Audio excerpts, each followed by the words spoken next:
Beautiful. So we've gone through many adjustment periods in the last 5 years that we've been experiencing this union, I guess. But I'll start with me first. So the first adjustment period that I went through was an individual adjustment period. Just before I had met Shane, I was in a very dark place, a very, very dark place in a previous relationship, broke up in that relationship, and was just wanting more and wanting better. And I knew that I deserved a lot more, but I knew that it started here, right? So I was in kind of like this cocoon almost, or like in the cave. I saw the light, but I was still in the depths of this cave. And I had a very powerful meditation one night, and it was on a full moon. And I felt who I knew was my husband, right? I didn't know what he looked like. I didn't, kind of on the same path as everybody, the feeling, like I embodied the feeling of what it felt like to be in love, to be loved, and what they felt like to me. So fast forward a few months, Shane shows up in my Instagram DMs. And instantly, as he's speaking to me, this little glimmer of this feeling starts to, hello, we're here. So I fed into it. I was in no place to feed into this because of everything that I was going through, or my mind really told me that I was in no place to feed into this. And I had claimed celibacy. I wanted to be just single and alone, to recharge me, because I had been through a lot and by that point.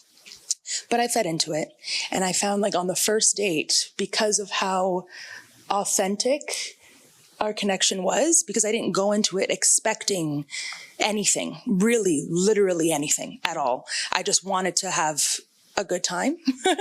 And through our conversation, through text and through on the phone, I was having a good time. And when he asked me to go for a walk, this was in the middle of COVID, like in 2021, in the peak of the pandemic, we were all locked down. He asked me to go for a walk, and I said, yeah, of course, right? This feels good. That's probably going to feel good.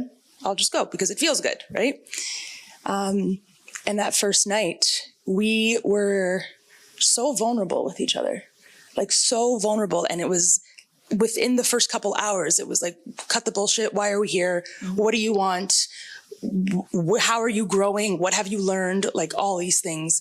Trauma. We talked about all of our trauma and why we feel like it's benefited us and not benefited us. Like, it was just such a deep night.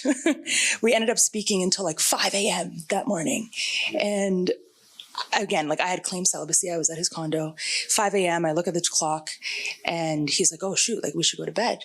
And I said to myself, I was like, no, I got to go home, right? I got to go home. Absolutely not. I made this promise to myself. This is too tempting. I love him already. like I can feel it. I know. Absolutely not. And he was just so respectful to me. And he was like, nothing is going to happen. It's 5 o'clock in the morning. I don't feel comfortable letting you go home at this point. I'll take you home in the morning, right? He even offered to sleep on the couch. He's like, I'll take my couch, you take my bed. Just super respectful.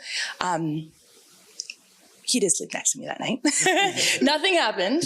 He still respected me, and we it was just wonderful. But that feeling of respect, there was no, I'm going to tell you one thing and manipulate you to another thing. There was no, like, let me see how far I can get. It was just very respectful. And that was the second glimmer of the love that I knew, that I felt, right? And I was like, oh, okay, maybe.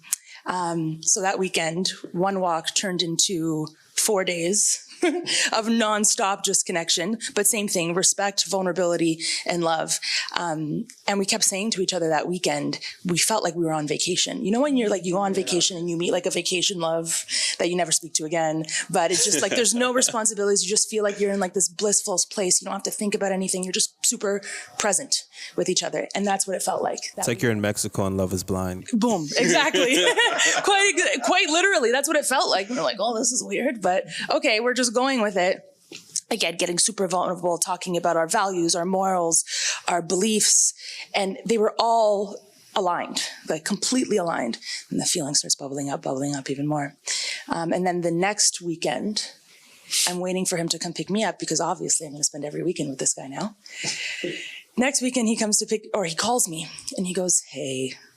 And I'm like, oh no. My first thought is, he has a girlfriend or something, because the way that he's talking, or the way that his tone, his tone of voice was like, something's wrong. I'm like, oh no. He goes, I have COVID. And I'm like, oh no, right? Because like I was so excited to see him that weekend, but now he's like, oh, we can't see each other, whatever. But because we were with each other last weekend in close quarters, you're gonna have to go get tested too. It literally felt like he was telling me he had an STD or something like that. Like that's how serious it was. It felt like that. That's what it felt like. I was asymptomatic. He was asymptomatic, but I was like, okay, whatever. So we had like a Zoom date that night. I was so excited to just be on Zoom with him for hours. Like just literally, I was eating my ramen. He had sent me ramen. I was like eating my ramen. We were just like playing games online. It was so much fun.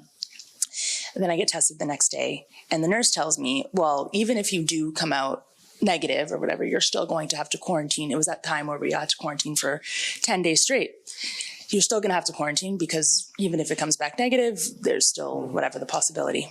So I call him up and I'm like, hey, so you're asymptomatic. I still have to quarantine. How about we do this together?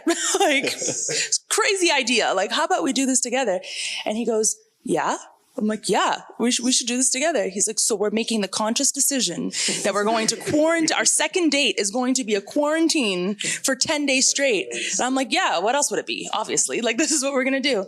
Coming to Netflix next week. Yeah, pretty much. I'm imagining you both with the gold Love is Blind cups the whole time now. I know. Maybe we should write a reality show off of this. But after that 10-day quarantine, like, we were just it was so easy, you know, like, yes, there were certain times where we got, I think, a little uncomfortable with certain things, but it was so easy. And there was no doubt in my mind that feeling was him, right? That feeling that I felt in that meditation, that feeling that I knew I wanted to feel, and the way that I was able to be and feel within my body and feel within myself was exactly what I felt with him. And there was no doubt in my mind that this was going to be it. Whether it's for now or forever, it was an it of some sort, and I was meant to be here. And then the second adjustment, rambling on, the second adjustment was when we physically had to move in together, right? I had, like, my journey came from the inside out, right? So the inside, I was ready to embody this. I was ready to morph into this new entity that is us, right? But the physical. So I was, like yourself, a performer my whole life. I was a dancer, right? And beginning of quarantine, before I met Shane, I quit that life and went into dance as a more therapeutic space for myself. But because I was so familiar, or the feeling of being on stage and getting that validation and growing and training and all that was so familiar to me, I went right back into it in a different genre, but I went right back into it. And I was progressing really, really quickly, right? And killing it and getting really, really good, really, really quickly. And I went into Brazilian samba, and I was like this close to parading in Brazil, which was like my big dream, this close. Then he moves in. I have gigs every weekend. I'm in the studio every night. He's working every day. We have no time to cultivate this. Like, we had no time to cultivate our relationship. And he had to sit me down and he said, what's happening here? He didn't ask me to stop. He didn't ask me to change my life. He just said, when do I get you? When do we get to be us, right? Because I had no time. So I had to make an adjustment. I had to listen to the feeling. I had to listen to my heart. And I quit right before I hit this big dream that I thought I wanted. But the feeling that I was chasing with that life, I had here on like a 10, like times 1,000, times 100. But because I was so, I guess it was more coming from my ego. Like, I wanted this for myself, and I, everything's about me, and I needed this, right? I needed to, like you were speaking about, feeding the childhood, my little girl, that was the little girl's dream. How dare I give this up for big girl's dream, big woman's dream? Like, you know what I mean? How dare I do her dirty that way, right? But then reframing into this adjustment is for everything I've ever wanted. Everything that I've ever felt, everything that I've dreamed for. It's what I'm here for, is love. This is what it is, right? I didn't do it. It wasn't easy. I went kicking and screaming, 100%. I threw tantrums. I blamed it on him, projected on him. You told me you made me give up my dream. It was like the projection, the little girl kicking and screaming, right? But then when I calmed my nervous system and got myself out of that, I'm very, very grateful that I did make that decision to turn towards my love, turn towards my life, really. Yeah. Good job. Can I just say something real quick? I love that so much because the fact that you understood that it was a feeling that you were after is something that shows up in my work with young men so much, is because they're and it's like the social media thing too, is like they're chasing the money, they're chasing this lifestyle, they're chasing this idea of when I hit this, I will be this. The thing is, that feeling comes from what you're describing. It comes from people around you. It comes from creating that safe space around you. Most of the men I work with that are ambitious and driven and have these huge financial goals, when we really get down to it, it turns out they just want a safe space. They just want a safe space to express themselves, and they'd be okay with it even if they were making like what, 6, 7K a month, 3K a month, doesn't matter. They just want that safe space. And so I really resonated with what you said, is because in a way, a lot of, I think, women in today's day and age also, I feel, that are craving that feeling of a safe space. And many people, not just women, are going in all sorts of different directions trying to find out that, oh, will this get me that feeling? And what's really sad is many people will do that for a really long time and have a hard realization at a really later stage in life that, oh, it wasn't the thing that was supposed to make me feel this way. It was the person or my internal environment. So thank you so much for sharing that. Thank you. Okay, I just need to clarify a part of Mara's story. Not that, I'm not saying that she's wrong or anything. She just left out a very important detail. So yes, I did slide in your DMs. However, that was not our first engagement with one another. I had met her 2 years prior at a bar, so the old-fashioned way, which I'm very proud of, because I mustered up the courage at the end of the night when I had my inner asshole in my head saying to me, like, oh, you're not going to be good enough to talk to her, like, you just don't do it. Like, I was just really anxious, but I went for it right before she was about to leave, and I tried getting her number. She gave me her Instagram, went on a date together, which was lovely. We were very different people at that point in time, and then we collectively ghosted each other. Whoever wants to take the lead with that piece. But yeah, so that happened, and fast forward, we both get into relationships, and then those both end around the exact same time. And then I choose to, at that point in my life, like a part of this adjustment, I bought a condo. The year prior, a very challenging experience occurred in my life. I lost my father, and that was a deep wound for me because I had my own fatherhood wound like most men have, and that's a lot of the work I'm helping men to work through, is that fatherhood wound. So mine was loud and strong and overwhelming. So me buying this condo, I just got a raise, and then eventually I bought my new car, and I felt like, okay, this would have made my dad proud. I'm so excited. And then the next step is, my dad loved to cook, I love to cook, and I made a cooking page on Instagram, and then that's where her page popped up, and that's where the DM. But anyways, that's besides the point.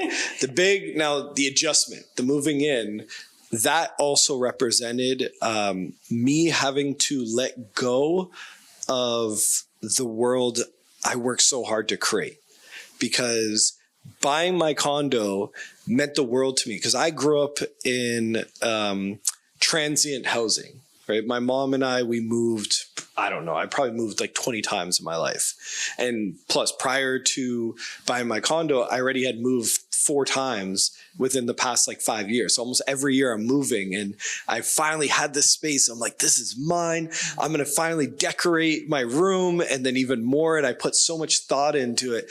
And then I'm meeting her, and I'm realizing this doesn't fit, but I'm wrestling with it, because if it doesn't fit, then someone has to give, and my logical brain knows that I'll give it up, but my emotional side is like, I'm giving up the life that I worked so hard to create. And if I give this up, who am I? And I was afraid of that. I remember we went to Portugal together for her grandmother's funeral, and we got into a fight about this, like the idea of, moving in, because she was living at her grandmother's apartment and she already had all these memories there, so that was her home. And for me to leave mine, I'm now just going into your space, and it didn't feel like it was ours. And that triggered me because I worked so hard to finally find my own space, and now I'm just going to be a secondary person in yours. And that was really uncomfortable, and we argued about it, and it was challenging until finally I decided to sell my place right before the market crashed. So very wise choice. And I used that to invest into becoming a therapist and all these synchronicities, because alongside with what you both mentioned about Molly, ours was psilocybin. And that happened right after, actually, funny enough, a year after my dad passed on Father's Day. My dad passed 2 days after Father's Day. So on Father's Day, we did that, and we went for this walk, and that meditation she mentioned, she had called me over. She randomly sprinted to this tree and calls me over, come sit down. She's like, this was like our meditation, and seeing me. And 6 months prior to that, I had went to a medium who said, I already met my soulmate. And remember, I already went on a date with her, and right in that moment, boom, I know this is it.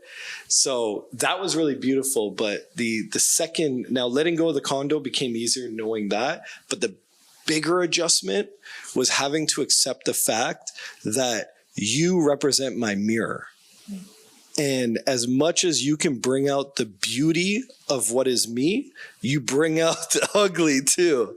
And that ugly came hard. And she used to, that ugly would stop me from validating your emotions so many times. And that was always a challenge. And she would use this metaphor that would piss me off. So the analogy that she would use was, it felt like I was backing out of the driveway and she walked behind me and my car hit her, ran her over. And my first response is, why are you walking behind me instead of attending to her wound? So when I was invalidating her emotions, that's what it felt like. And I'm like, but that's absurd. I'm not actually backing over you. How can you compare these two? And I was so caught in the rationalization and the logic, as opposed to connecting with the emotion. So when she's mirroring this and me invalidating her emotions, it also highlighted to me, I do that all the time to myself. So I had to really sit with that, and that adjustment of being able to actually learn how to validate people's emotions and to park my ego and to just hold space and learn the communication, all these things. That was probably the biggest. That's more than my condo, because that's a material. This is the real work that most relationships never even get to experience. I see it all the time in couples therapy when I'm working with couples. So thank you for your analogy, because I use it, I borrow it, but those years, it was tough. Thank you. Thank you. I want to say two things. One is that really resonates with me right now, because I'm literally coming up against another layer of that around the kind of the validation and what does it mean? What does it require of me? One of the kind of pleasures and gifts of being in this relationship is that work, when it comes up, is that we choose to be with it. However hard it is and however much of a struggle it is. The other thing is what I've noticed in what all of us shared around how we came to the relationships that we have is surrender. The word of surrender, some form of letting go, not surrender as in giving up, but surrender as in sort of letting go in service of something bigger that serves us, whether it's the relationship that's serving us or our understanding of ourselves.